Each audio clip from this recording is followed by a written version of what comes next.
Hey,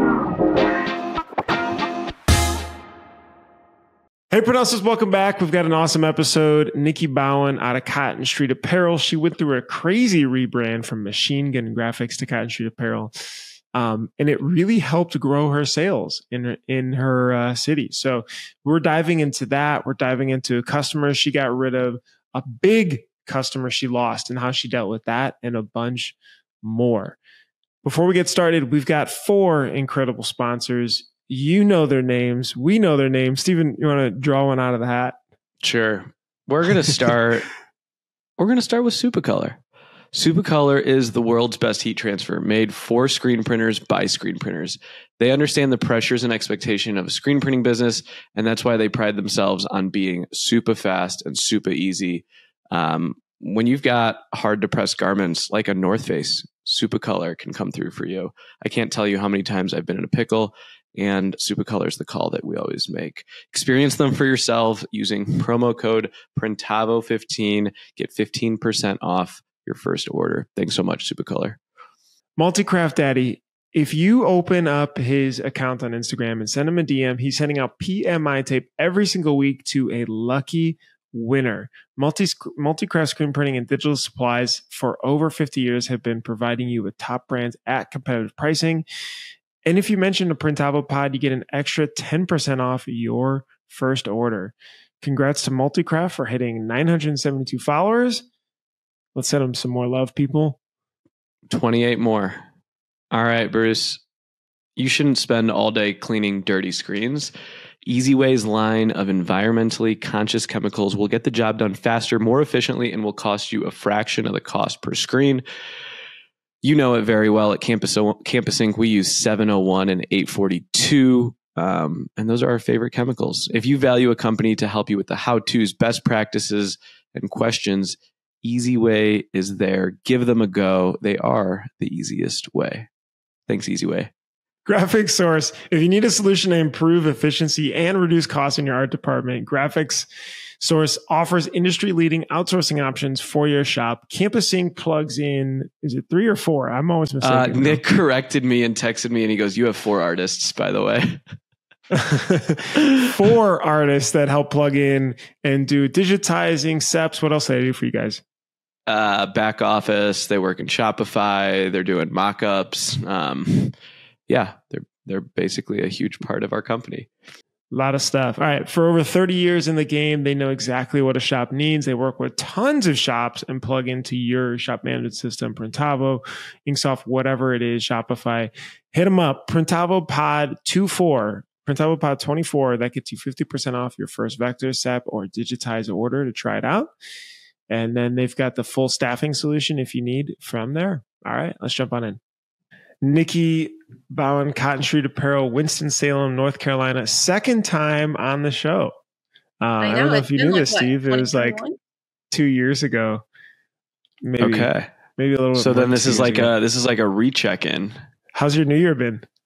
It's good. How about your guys? My January is starting off pretty stellar, so I'll take that. Really? More than usual or what? Just from a work standpoint, last year, January for us did not start off great. So just week 1, it felt like sales were coming in. What do you think? And that's not as normal. That's not normal. That's abnormal. Well, typically for my shop, we typically close the week after Christmas, right? But I usually still work because I have a lot of customers that are trying to spend money before the end of the year. So they don't care what part of January they get those goods in. They just want to dump the dollars per whatever instructions their accountants have given them. So like this year, we didn't really see that influx of sales, but January week 1, it's like all those same people that would typically hit us at the end of December just started like popping in. That's pretty sick. Interesting. Yeah. Did you do anything to like forecast that or know like, okay, January's going to be a little rough, so I'm going to get ahead of it, or do anything different this year than you've done in the past? So we always know for our shop that January and February are slow months. I think every shop has their downtime, and every time I talk to a new shop, they seem to have different months that are their downtime. So mine are January and February. So we kind of know that. We build in that cushion for it. We make sure that like we've got money stashed away in an account if we happen to have a slower month that rides us through. But last year, we ended up losing a high dollar client. Nothing that we did. They just decided they didn't want to continue with their business based on the current trends going on last year. And so I think last year, January and February was just a little bit harder on us. And then we spent the rest of the year just basically playing makeup from losing that client. Nikki, could you say how much revenue was lost from that client? 160 grand a year. Yeah. That one hurts. And they were really on a growth trend too. So I understand why they chose to stop running their business for the time being. But it also made me kind of sad because I'm like, oh, guys, just stick it out this year. Like, I really think that you'll make it out, but they didn't want to try for that.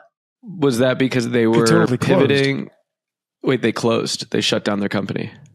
They shut down completely. I don't want to really say certain things because it'll be obvious who it is. I understand why they shut their company down. They did it for several reasons. They have a little bit of a financial background. So for them, they're watching market trends. And then they also have a family that they want to ensure they're able to take care of.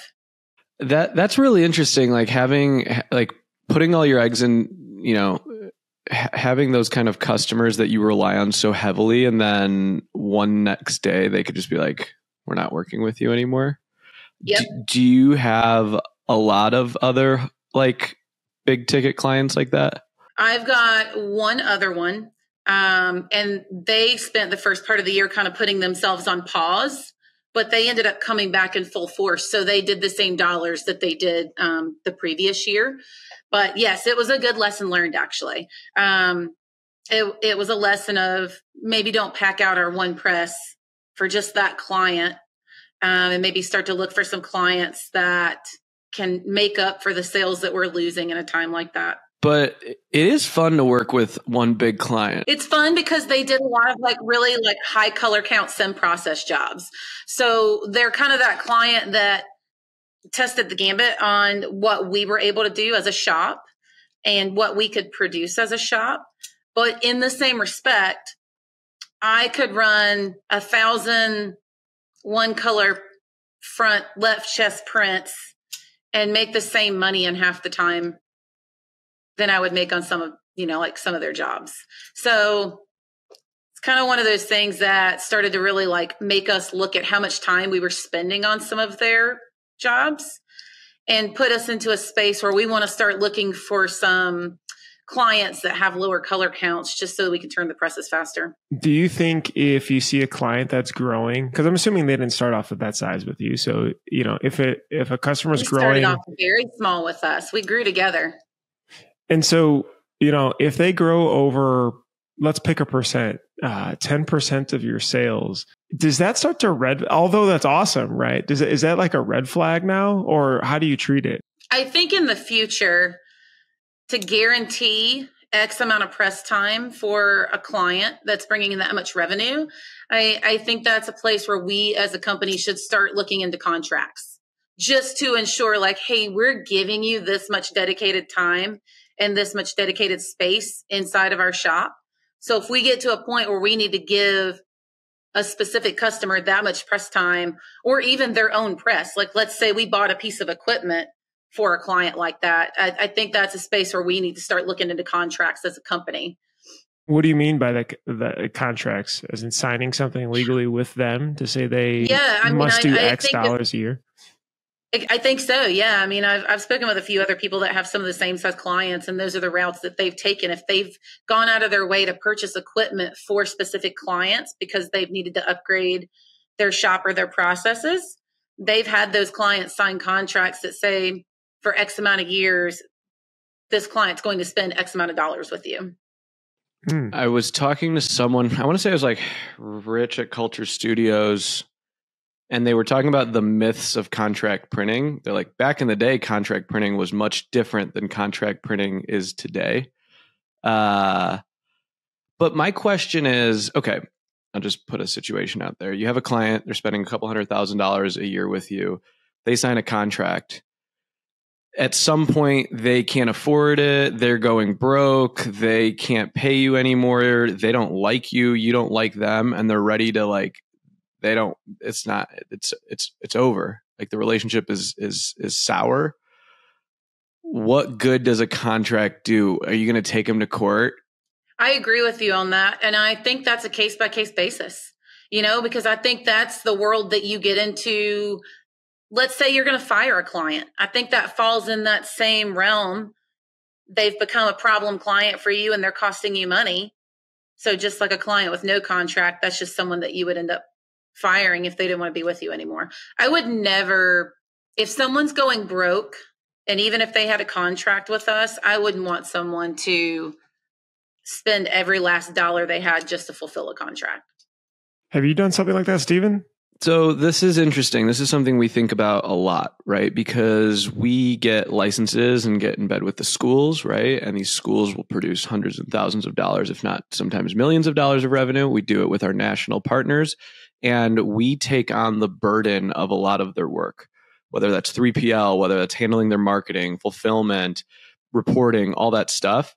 And clients are going to take you for granted if you're not very clear about that up front. Now, I've had clients that have I used to be very contract focused, and then I realized that the contract, it's a piece of paper that kind of helps and guides you, but you're not going to take them to court. Right? Like you're not going to hire lawyers and do this and that and all that. We've seen shops just shut down and shutter because of getting belly on contracts, right? Like companies that are owed millions of dollars. And so for me, what we're starting to do more of, and I attribute Adam Cook, who was actually an early employee at Printavo, is he calls them, the word he uses are MOUs, Memorandums of Understanding. And it's essentially like setting really, Bruce, Adam, this is such an Adam thing to say. Adam teaches as a professor at Northwestern as well. And he's like, we need to just set really clear expectations of how this will help both of us, but how it will mutually hurt both of us if something goes wrong. And the things that we're going to do, the things that we expect you to do. And we are going to check in on that kind of memorandum or that notice like every quarter, almost like a dating contract, right? And it's like, so that all of a sudden at the 9th hour, we don't get hit with a decision that wasn't in our control, but really gravely affects us. And so I think it's trying to forecast that and see it and almost like treating those clients like partners, and knowing that you're in it together, I think is like what we're trying to do. But that's something we think about a lot. Okay. I want to play devil's advocate with you then. How do you guys think about then it being just like a lease contract for either equipment or an apartment? Even simpler, like it's rent. Let's say you signed an 18-month lease and you're 3 months in, you lose your job, can't pay rent. Is that the landlord's fault? And then now the landlord, yes, has to definitely decide, are they going to take you to small claims court based on how much you owe them? Now, I'm assuming if it's $100,000 or something significant, there's financial incentive there to try to get a piece of that, depending on, again, what you said, Nikki, the investment that they've made into it and what's happened and the circumstances and so on. I guess, are we being naive or ignoring that could be a like making sure that things actually happen, especially if you put a lot on the line with either buying equipment or setting aside production time or hiring staff or so on as well? I like the idea that Stephen was just giving. It's more or less of creating black and white expectations. This is what I'm going to do. This is what you're going to do. I think you're always going to have a situation like that, Bruce. And I think that's where the human side of you has to kick in when you have something like that happen and you have to decide the best course of action. I'm legally not going to go after somebody because they're on hard times. But okay, let's That's just fair. say they committed to the work with you and another printer came in and Yeah, I just think it's how bad is it? yeah, like say they like stole work from you or something like that. Like say it was ill intent, right? Like someone came in and you know, they kind of signed something that said, okay, we're committed to working with you for 1 year. And next thing you know, you found out they're actually printing with someone else.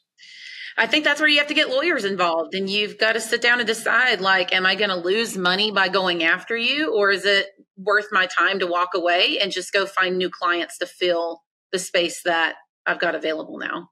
Yeah. Yeah, it definitely seems like a sliding scale, but I don't know. I think the second you get lawyers involved, okay, let's just say you've hired some lawyers and you're like, okay, I'm gonna go after them. Well, you're probably spending a ton of money on those lawyers. So that's gonna burn at $300 an hour, a lot more than your presses are doing. And your reputation is gonna be that you're going after your clients. Like your reputation, it just gets pretty bad pretty quick. I don't think it's a win. I don't think our industry is set up for it. Like I said, for me to want to take legal action against someone and like really go after them, it would have to be some big dollars involved. mm-hmm. I don't know that I can think of a specific scenario that would make me go after someone. Bruce, do you hang out with lawyers a lot? For better or for worse, I mean, I do think that letters from lawyers definitely get people moving and motivated, because it's scary to get that. But you're right. I think it's definitely depends on the situation. But I do see, and this happens to a lot of similar shops, where people invest in new equipment and things because of some sort of larger client that they're investing in. So the question is really, should there be, if I'm signing contracts to buy this equipment and getting all this, all this expensive stuff in, and I have lease agreements and so on, should I have lease agreements with you because you're driving this and I'm trying to help you guys out as well? And that's where, yeah.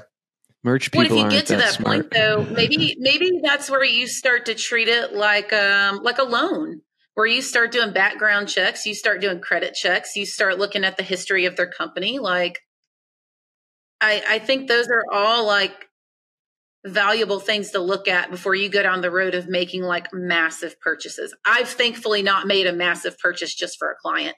The upgrades that we've done in our shop have been purely because they are things that we wanted to do at the time. I feel like us merch folks are not smart enough to do that. I'm just going to say, like, we're not going to do that, right? We salivate to these clients. We will drop everything for them because we think that it is our ticket to growth.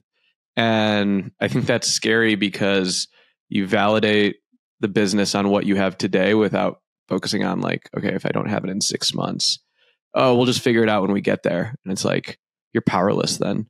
But I'm wondering, I'll throw another example out.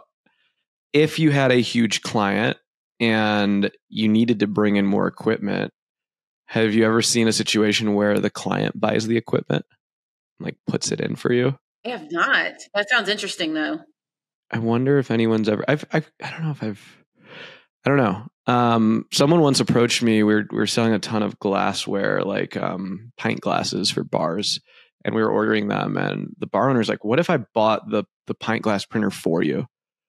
And I was like, we don't know how to print pint glasses, so don't do that. But I don't know. I'm like, is that making them a partner of your business? Or could you start a company for them with them to like embed yourself in there? So, let's just say a company was spending $1 million a year with me, and I'm like, hey, I can save you a little bit of money. I'm going to actually make you a part owner of this section, and you'll get to share in that, but you have guaranteed revenue. I don't know, Bruce, have you ever thought of that? Maybe I'm overthinking it. I do worry the risk factor is still there. Now, maybe you de-risk the fact of the capital expenditure, but you still, like, if they go under, they go under in either scenario. And now maybe you're not on the hook for the equipment. But maybe you are, because you're the partner that's still operating, where the other one has just disappeared. But it is interesting. And from a Printavo side, we've had that from like features, people would want to buy stuff or things like that. And so it is a thing for sure. And I am always surprised by it, but it is definitely a thing. I would want to do my homework. I'd want to know what the purpose of bringing it in-house would be. Like, are they just looking to save money? Do they want quicker turnaround times? I think I would really want to know what their expectation was. Because you think about buying, how much does one of those printers go for, or one of those pieces of machines? Do you know? I don't know, probably $15,000 to $30,000. Yeah, there's some that are pad printed. There's some that are screen printed. There's some that are digitally printed. So I don't know. I have to know the reasons. Yeah. Nikki, what else have you set for this year to say, I want to change or make better or improve? This is my focus. So we spent the last 2 years growing out production and fine tuning like our processes, making sure that our press operators were on Kyle's level of like expertise when it comes to printing, to a point where Kyle doesn't have to necessarily be right beside them or holding their hands to tell them what to do during the printing process. I wanted many little Kyles running around. So we focused solely on that, kind of coasted for a while from a sales standpoint, because that's what we wanted to do. But this year, our focus is to actually build out a sales department. Who's Kyle? I only know Kyle at SureCon. You only know Kyle at SureCon. How do you not? You know Kyle. No, I'm just kidding. Kyle is the other co-owner of Cotton Street Apparel. Gotcha. And then you all went through a little like transformation, right? Like you rebranded the company. So I think the last time you were on there was like Machine Gun Graphics. Now it's Cotton Street. You talk a little bit about that. I can. So first of all, we reached out to an outside company to redo our branding. So it was complete like turnkey. We had the website them looks beautiful, by the way. If you want a good example of a screen printing website. I love it so much. We tried to rebrand ourselves probably about 5 years ago with the Machine Gun Graphics name. And it more or less we were just like a hidden shop. You know, we worked for like people in town. We didn't really promote ourselves that much. We were happy with where we were at with it being just me and Kyle until we got to a point that we weren't. We originally reached out to this company, and I kind of wanted us to change our name, had no clue what to change it to. Also didn't want to shoot ourselves in the foot. And I felt like the best course of action was to go for an ad agency that rebranding is their job, you know? What does something like that cost? I got a quote last week for $100,000. Holy shit. I was like, what does that include? Like website and branding and everything? Or what? They're local to us, and they're one of my clients. Trade skis? Did you trade them some shirts? I mean, you know. Yeah. Okay. That's awesome. They're worth every penny that you would pay them. They work with some bigger name clients, but then they also make it an effort to work with all the local clients as well and give them better deals just so that they can have better branding. But got it. So anyway, so we approached them. We said, Kyle was kind of iffy about changing the name. I get it. He named this company when he was like 17 years old. So that's a huge blow. And I think that's difficult, you know, to come to that conclusion that it's time to move on from one name to another. So this company took Machine Gun Graphics and tried to rebrand it. Then they had 2 other names and branding marks that they came up with. And then the last one was Cotton Street Apparel. And I felt so bad because we're sitting there, they're giving us the presentation, and Machine Gun Graphics has like 3 marks. Nothing is balanced. And you're kind of like, okay, I guess that's what we do with that. They show us one more with a different name, go for this 3rd one, different name. And then the 4th one was Cotton Street Apparel, all the marks, everything is balanced. The branding is just beautiful. I can actually send you guys like a packet with all the marks in it. You guys can like show that if you want to. It's been so well received since we switched it over. I got to a point, we still collect leads from the new website, but we also still have the old website up because we have a Sage account. So we have all of our promotional products that are on that one. For the first like year, I left it completely branded as Machine Gun Graphics, just so that like all of our local clientele, as we were doing all of our pushes, would still see that Machine Gun Graphics was still here. We were just rebranding as Cotton Street Apparel. but I was getting leads from Cotton Street Apparel and Machine Gun Graphics. And I wish that I had like hard raw data on this, but I got to a point A/B about testing. 2 weeks. Yeah. I got to the point where 2 weeks into January last year, I started noticing like leads coming in from both websites. I kept a tally on my desk, and everything coming in from Cotton Street Apparel, like right around that 95% mark, was closing. Really? And I was getting no pushback on pricing. I didn't have customers arguing with me over like garment styles. It's almost like it leveled us up. Whereas Machine Gun Graphics, very few things were closing off of it. And the ones that were, it's like I was spending so much time going back and forth with the customers on pricing. Why do you think that was? Value us. Like, why the way higher conversion rate? I mean, obviously it sounds a lot more like lovey-dovey than Machine Gun Graphics, but yeah, I think there's several reasons for that. I think we were getting better SEO ratings. We were getting a lot more traffic on Google. So we're getting more clients, for one, off the new name. For two, we're appealing to a new audience at that point. We were already working with a lot of schools and churches, but we started getting more churches and more schools. And it's almost like we created ourselves as a decorated apparel company and not just a screen printing or graphics company. The other thing I started to notice with Machine Gun Graphics is it had the word graphics at the end of it.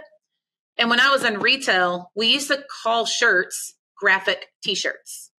And somewhere between my days in retail and now, we don't use graphic anything to describe a t-shirt anymore. Even when you go into retail stores, they don't call them graphic t-shirts anymore. When someone sees the word graphic or graphics, they think graphic designer. They think someone that designs logos, t-shirts, art. And we don't do in-house art. We're strictly just embroidery and screen printing. You know, there's something I look at. This is really interesting. When I look at a website or a company, Bruce is a great negotiator. Bruce always taught me you should always ask for a better price, no matter what. It could be Taco Bell. Bruce will ask. Yeah.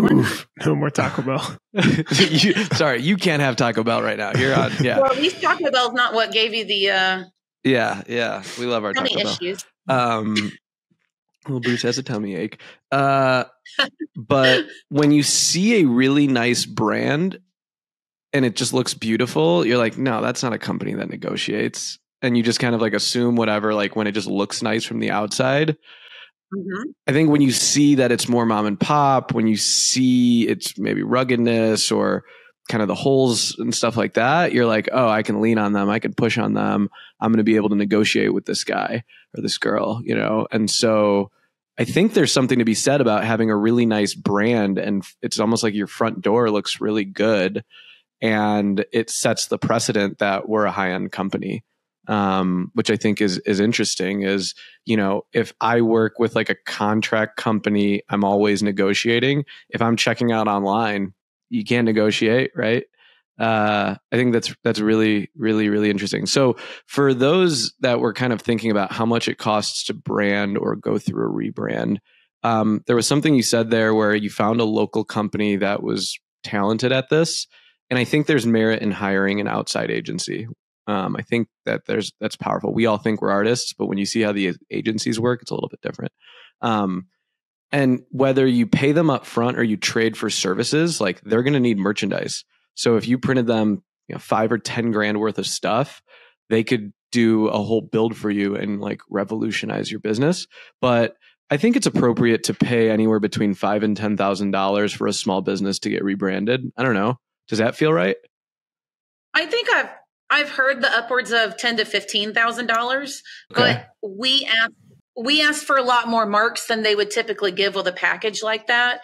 The reason we did that is because you get customers all the time that have like these little small rinky-dink logos that they've gotten from somewhere, and they don't work across all garments, pins, patches, whatnot. So I had them create me like 10 different marks, and I did it with a purpose of being able to show clients when they were in our door of like, you see this logo, it would not work on this, you know, this item, and this is why.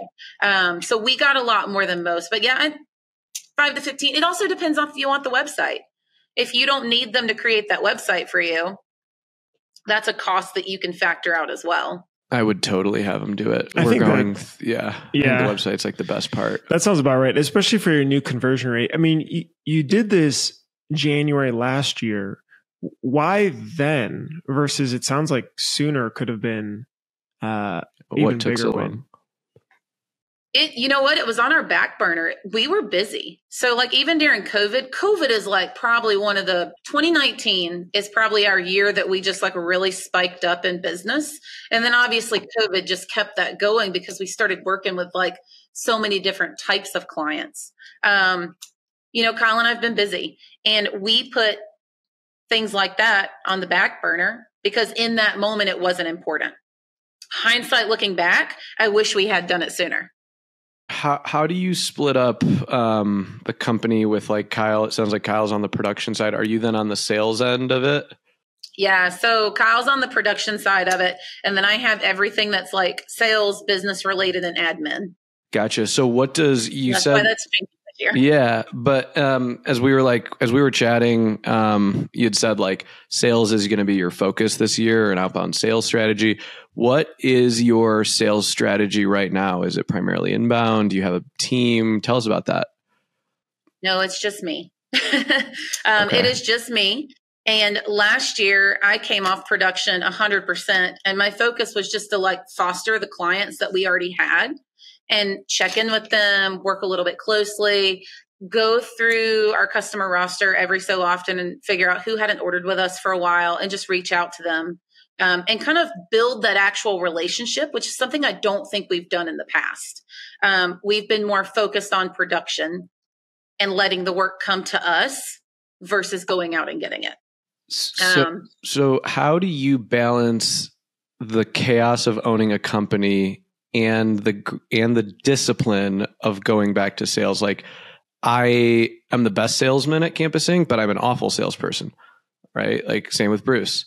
How are you able to be like, yeah, how are you able to balance that? Because I feel like that always goes on the back burner. I have my entire day is structured out. So I come to my shop Monday through Thursday. Our shop does 4/10s. So on Fridays I work from home. I come to my shop every single day, and just being at my desk kind of puts me in that mental structure of whatever my task load is for the day. When I was in retail, we had sales goals by the hour, right? And so I did the same thing with the shop whenever I built out how much money I needed to bring in every single day. Beyond that, I literally like when I come in first thing in the morning between 7 and 8 a.m., I order apparel, for example. And I do that because there's no one else in the shop between that time to interrupt me while I'm placing those orders. So as we're going into this year, in order for us to grow, we have to take on an outside sales staff. It's just one of those things. I'm maxed out and I can't deal with any more clients on top of what I'm already doing. And I know that. And I'd rather us start to grow. Do you have someone that does inside sales that's just an order taker or anything? It's just you. It is literally me. Wow. Yep. So a repeat customer that just says, hey, I need 100 shirts. You're entering that into Printavo. I don't know if you use Printavo. You're entering that into whatever. I do. It's yep. it's okay. I do. I enter everything. Have you ever thought of hiring like an order taker just to like put this order in, put this order in, put this order in so that you can go more high level? I have. And so our step one is to hire some outside salespeople. And then once we get those people in place, the next step will be bringing someone in to start alleviating me from that role. It's a very hard, like what are you doing to try to hire that outside sales role? Are you, like it's one of the hardest things I've just heard. I always get the texts of struggling with outside sales, struggling with outside sales, struggling with outside sales. Yeah.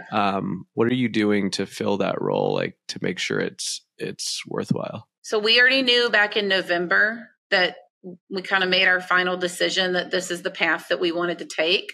We've been doing interviews since then. I think I had like 4 second interviews last week, and 2 of those people will be getting brought on. That's awesome. So you're like pot committed. Yeah. I'm ready to I don't want to say I'm ready to move on from this position, but I'm ready to focus more on our actual business. Being able to come off of production last year and focus on some of the actual business sides of the business, just it it kind of hit my brain in a different way of like, okay, this is really important. You know, if we want to grow, if we want to get past the point that we're at right now, like we've got to start focusing on some other sides of the business. Were there any good interview questions you asked for that salesperson? That I always ask people what their favorite animal is. What do you learn from that? So it's something I used to do when I was in retail. We would always do like these big group interviews. And I always did it as an icebreaker because I felt like, but you ask somebody that, then they tell you what their favorite animal is. Sometimes you get some really good ones, or I might ask why it's their favorite animal, and it loosens them up a little bit. You know, it puts them in a place where they're like ready to talk to you versus being super nervous about an interview. That makes sense. Is there another good one that you ask?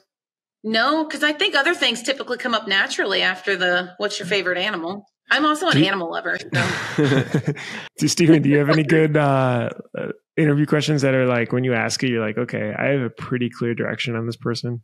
I'm basically I'll ask if I were to call your former employer or your best friend or your family member, what would they tell you need to work on so that I don't have to find out about it on the first day? And so, you know, if they say and then I'll brief it with, you can't say you're a perfectionist, because that's bullshit. Cause I really want to know. And then I'll ask them questions like, what drives you nuts and what irritates you? What gets you flustered? And then, you know, I'll also ask some like committal questions, because I think sometimes when we're hiring our first or second salespeople or we're hiring early, we sometimes feel desperate or we oversell or overtalk. And so, you know, I was taught once, if you're a recruiter, you're doing one of the highest forms of sales, you need to turn it on them to make them want it every part of the interview process. And so I'll ask questions like, we've built a really, really tight-knit group here that, you know, focuses on culture and values each other and develops one another. We don't have a lot of turnover. If I were to give you a role here, what would make you stay for a long time? And I just want to know what their commitment level looks like, you know, and get them to kind of vocalize it and be like, no, that's something I want to be a part of. I'm here to stay. Those kind of things. The other thing that we've done when we're hiring is we've shortened the interview cycle. I say that when someone starts the interview process, we need to have a decision on them in less than 2 weeks. Because the longer it goes, the more it wanders off track and you might lose them. Yeah. And probably the last thing is I stay as the owner pretty guarded, where, you know, I won't kind of let my guard down because I need them to know like how serious this is and how seriously I'm going to take it for them. And then I let them kind of do some reverse interviews with some other employees so that they can learn more about me and what it's like to work here. But we've definitely had our ups and downs with hiring or a bad hiring process. It's got to be calculated though. So I was just talking to someone, Tyler, the other day about this. What do you got, Bruce? What questions you ask? Nikki. Oh, what do we? Yeah, I just want to know because you're always recruiting. We try to focus. I agree on the time frame. We have definitely lost good candidates if we drag it too long. And you know, if a good candidate is looking, they're going to get snapped up pretty quick because someone else also realizes that too. And so we have done more group interviews, and or try to just make the turnaround. Like if the phone screen goes good, it's like, hey, look, are you free? You know, tomorrow or the next day. And then the final interviews with a group of the final people that I want in there, so that we all do it at the same time. And then that way they, and it's not just like managers, you know, it could be like me, it could be another sales rep that would be on their team, sales manager. But, we used to have like a support rep in there, anybody really that just can listen to them and say, yeah, they're good. Or this is kind of weird when they said this or brought this up. Because I also find that as the owner, you get desperate, especially as you interview longer, and you just bum rush candidates in. And you're just like, I mean, I think they're good. They're good, right? You know, you're like leading them in. But the rest of the team doesn't have that desperation that you're feeling. And so they are a really good second check. I always do the secondary interview with a third party. So we use this lady, Wendy, BHRS Partners. And she's really good because for whatever reason, people just tell a third party something different or more in depth. They feel more comfortable. Maybe I need to ask the animal question. And then the project. So, like pitch me whatever you're selling before, like, and I'll kind of be not a jerk, but like, I know the pushbacks that people will give us. So I will sort of use those same pushbacks on them, maybe leave the call like, hey, I'm sorry, I gotta bounce. Like, and see what they do. Do they get your phone number? Do they get your name? Do they try to schedule a next step with you? Do they say that they're going to send you a follow-up? Right. Things like that those little tidbits that show, okay, they're trying to perfect their sales craft versus they're just trying to fill a role. Cause I think also sales roles are one where anybody and everybody, if they don't have a role right now or job, was going to try it and see if they could just do it just to fill it. And that's unfortunate for an owner that may get trapped. So far, everyone that I've interviewed has been a referral to me from someone else. So I've been handed like almost pre-qualified people for those roles, which is I typically, even in the past, when we've hired for production, I've never posted that we were hiring except for one time. And I got really lucky with the person that we got off of that. But outside of that, for production, we do the interview process. I just kind of sit there. I like to let them talk for 80% of it. I'll just completely get quiet and let them go. And if they get quiet, I'll fill that void with a question somewhere. But 9 times out of 10, if you do the awkward silence, they just keep talking. Have you ever had an interview where they just go for like 10 minutes and you're like, yes. And I'm just like, this person they're still on their intro. All right. Sorry, Nikki, go ahead. You were talking. No, it just fine. popped up. No, you just reminded me of this kid that I interviewed in retail that spent 10 minutes telling me how he got arrested or something. All right. But no, appreciate the time. Yeah, right. Nah, he actually was you know what? We hired him. He was a great employee, actually. But no, I'm kind of like, I like to fill people out. I like to listen to them talk. Like, not everybody's a bad person because they've made bad choices in life. But so anyways, we interview for production, then we'll bring them in for a working interview and we'll just kind of take them downstairs and spend an entire 8-hour day letting them help us. And I'm looking for, are they jumping in willingly to help? Are they asking questions? Are they trying to learn about this process? The last person that we did it with, he came from another shop, but he came from a shop that didn't do water-based printing. So he and I were on the press together. And I think Kyle popped over and started asking printing questions. He's like, I know you come from a plastisol shop. How do you feel about water-based printing? And the kid lit up, and all of a sudden he had questions for us. He wanted to know what he could learn from us and how he could grow from us. And so those are the people that I want inside of my business. I'm okay with hiring people that you may not be around forever. Maybe they tell you like, hey, I'm only going to be here for like 5 years. And then I want to grow and be at another point in life in that 5 years. I'm okay with that. It doesn't bother me that someone wants to grow themselves, whether they stay in this industry or move outside of this industry. But when people are here, I want them to at least be excited about the job. Definitely. There is a thing that we talk about on here, which is, trying to cleanse your customers of bad or unprofitable customers. You have a story of firing a client that wasn't a good fit. I mean, I've fired a few, but I think you just have to, it's a story of like starting out with someone one way and then getting to a point where you've outgrown them versus them outgrowing you. So we used to have this client. I'm going to try to make it to where we won't know exactly who it is by how I say it.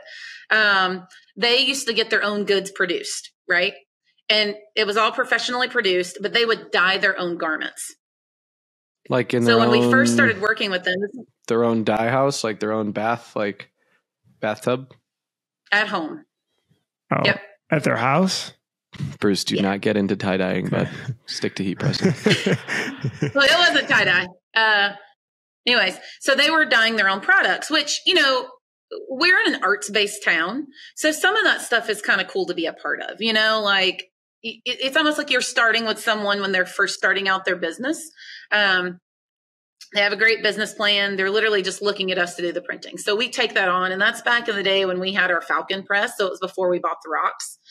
We had that customer for quite a while. And as they grew, so did we.